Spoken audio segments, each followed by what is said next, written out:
ሰላም ሰላም የዩቲዩብ ቻናል ቤተሰቦች፣ በዛሬው ዕለት ከሀገር ውስጥና ከውጭ የተመረጡ አጫጭር ስፖርታዊ መረጃዎችን ላስደምጣችሁ መጥቻለሁ። ከሀገር ውስጥ የኢትዮጵያ ዋንጫ ከቅዳሜ ጀምሮ የሚደረግ ይሆናል ማለት ነው። ወደ ሩብ ፍጻሜ ለማለፍ እንግዲህ ቅዳሜና እሁድ ጨዋታዎች ይደረጋሉ።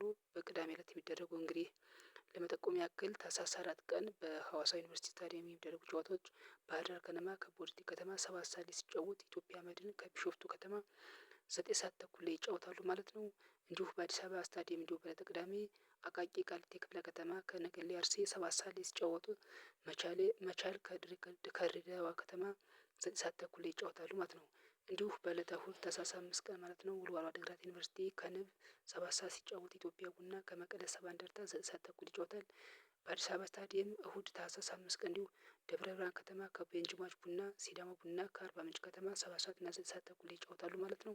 እንግዲህ የአማራ ክልል ተወካዮች ደብረ ብርሃን ከተማና ባህር ዳር ከተማ ብቻ ናቸው። ፋሲል ከነማና ደሴ ከተማ ቀድመው መውደቃቸው የሚታወስ ነው ማለት ነው። እንግዲህ ለደብረ ብርሃን ከተማና ለባህር ዳር ከተማ መልካም እድል እንዲገጥማቸው እንመኛለን። ለቻናላችን አዲስ ከሆናችሁ ቻናላችን ሰብስክራይብ እያደረጋችሁ ጀምሮ አዳዲስ ነገሮች ይደርሷችኋል ማለት ነው በየቀኑ። ይህን ቻናል ሰብስክራይብ፣ ሼር እንዲሁም ኮፒ ሊንክ እያደረጋችሁ ጀምሩ።